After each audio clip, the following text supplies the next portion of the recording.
So the rule of thirds is really there to help you frame your subjects in a way that they're not always dead center, but they're also not touching the side of your frame too much.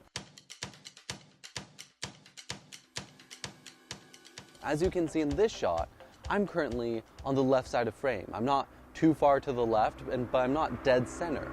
And in this way, it adds sort of a nicer look to it because it allows you to have another subject here, maybe like this wall. It allows me to be, have a little headroom, to have a little base behind me, but my head isn't dead center in the frame where all of a sudden there's a lot of headroom. It's a really nice way of just composing, and it's a general rule of thumb, but it's not something you have to follow. This again is a decision that a lot of photographers have said, oh, well, using the third lines is really helpful because it keeps my image from being perfectly symmetrical, but also prevents it from being too much space to the left, too much space to the right, too much space above, too much space below. It's just that sort of happy medium of the third lines. So when looking at the rule of thirds, there's a lot of different ways that you can do this, whether it's with portrait photography, landscape photography, really any type of photo, you can use the rule of thirds. So I'm going to pass it over to Phil, and he's going to go through some examples for you and really show you the different ways that people use the rule of thirds.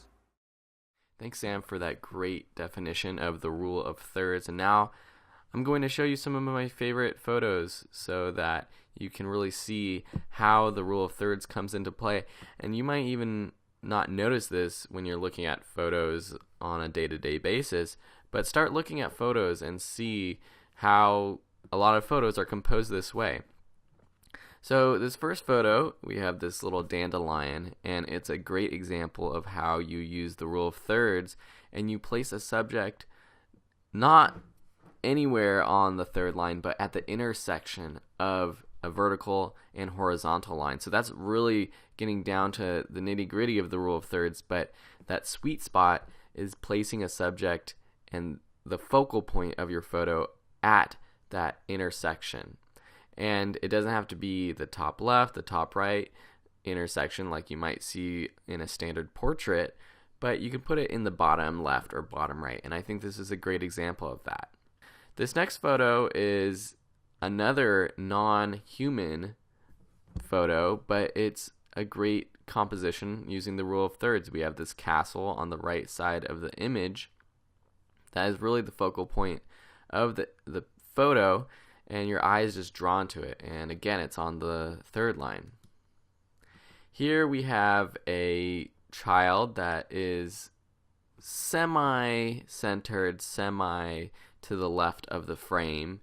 And I would say, and might argue, that if the photo was a little bit shot to the right and that the child was a little bit more to the left, it might be a little bit more dynamic.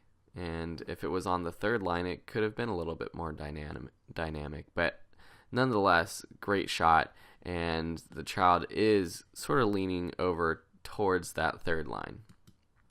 We saw this image in a previous lesson, but this is another great example of putting an object on the third intersection. And this time it's in the top right with this coffee. And overall, just amazing composition with the coffee beans, just creating a great backdrop to the cup of coffee.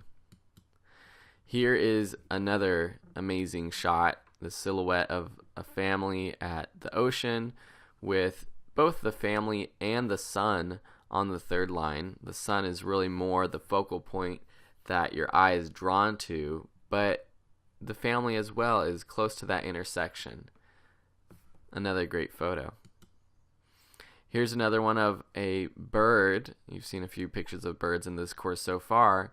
And while the bird is centered, we have this bag of seed that is on the third line. And so I think this is a pretty interesting photo, the way that it was taken.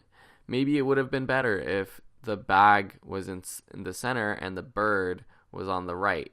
But if I'm imagining that, I actually think this probably was the better shot, because if you put the bag in the center and the bird was on the right side of the image, it probably would have felt too weighted to the right or the center with that giant bag being in the center. So this is a different way of using the rule of thirds, where maybe your main subject isn't on the third lines, but a prominent object in your photo is, and so that makes it a little bit more balanced. This is an interesting photo of three Converse shoes that also follows the rule of thirds in a way, because the shoe that is most in focus, this orange one on the left, is on the third line and it is very close to that intersection. So this is a great example of these shoes that actually, now that I look at it, they look like they are little keychain rings. Okay, so this is another great photo. You can see that the aspect of this photo is a little bit more square than a traditional photo, but again, the top of the bridge is the focus point in this photo, and it's towards the top left thirds intersection. And so this one, you've got lots of lines going on and different shadows and the great sky background, but still it's following the rule of thirds. And lastly, I want to show you one of my favorite photos of this butterfly and flowers.